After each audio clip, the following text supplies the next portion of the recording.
मेरा क्वेश्चन ये कि आप एक न्यूज़ एंकर भी हैं, तो न्यूज़ एंकरिंग करते वक्त कौन कौन से मतलब पॉइंट है जिसको हम अपने दिमाग में रख सकते हैं, किन बातों का ख्याल रखना चाहिए इस वक्त? सबसे बड़ी बात कि आप क्या पढ़ रहे हैं आपको मालूम होना चाहिए, उससे आपको एक्सप्रेशंस आएंगे। अगर आप किसी और का लिखा पढ़ रहे हैं और आपको नहीं मालूम उसकी अहमियत और अफादियत, तो वो इम्पैक्ट आपको नहीं मिलेगा। और मुझे याद आ रहा है कि मेरे वालिद इस वक्त हयात नहीं है, लेकिन जब मैं पहली बार न्यूज़ पढ़ रहा था, दूरदर्शन में न्यूज़ पढ़ने के लिए गया था, उस ज़माने में मेरे दोस्त थे, तो मैं उनके सामने रखा था कि मैं ये पहनूं या ये पहनूं। तो वो खुद भी एक शायर थे और ब्रॉडकास्टर भी थे, तो उन्होंने कहा कि तुम चाहे जो पहनो, पढ़ो अच्छा।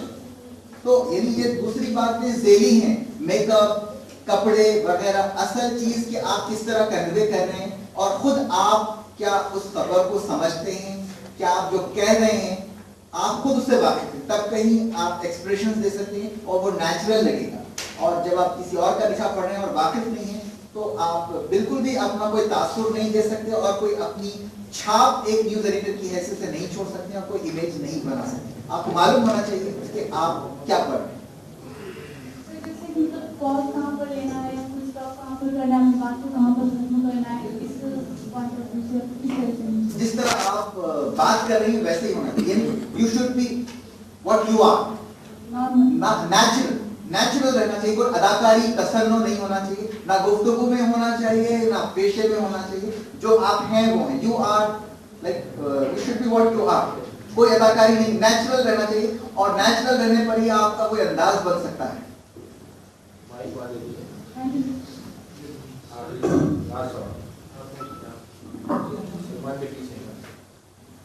सर मेरा नाम आतिफ कमर, मैं एजुकेशन डिपार्टमेंट से।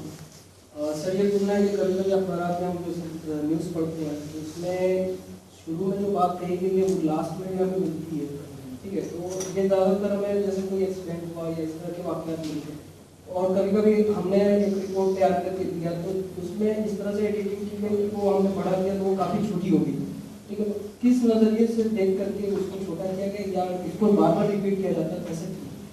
इस बारे में हम गुफ्तगू कर चुके हैं। एक तो ये कि जगह का मसला होता है और उसके बाद यानी एडिटिंग वगैरह करती हैं और सुर्खी लगाने की बात, अगर उसको रीराइट कर लिया जाता तो वो नीचे की बात जो सुर्खी में है वो ऊपर आ सकती थी। लेकिन अगर कुछ लोग काहिल वाक़े हुए हैं और आमतौर पर ऐसा होता है और अंदर की बात जो अहम समझते हैं उसे नुमायां करते हैं, और इस बारे में हम दौरान लेक्चर बात कर चुके हैं। डिजिटलाइजेशन से कैसा इफेक्ट पड़ रहा है प्रिंट मीडिया पर? सहूलत हो रही है। और डिजिटलाइजेशन का आपको क्या मतलब, थोड़ी सी बताना चाहूँगा।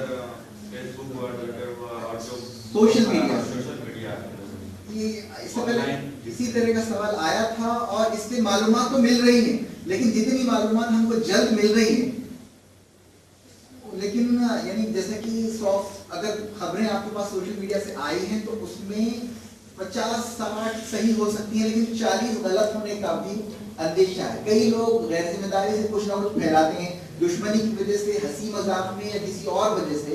तो हम एतबार बिल्कुल भी नहीं कर सकते सोशल मीडिया पर जब तक कि किसी और ऑथेंटिक सोर्स से नहीं आए। अलबत्ता ऐसा हो सकता है कि कोई सोशल मीडिया से आपको इत्तला मिलती है तो आप अलर्ट हो जाते हैं और उस खबर की हकीकत को जानने की जस्तजू कर सकते हैं।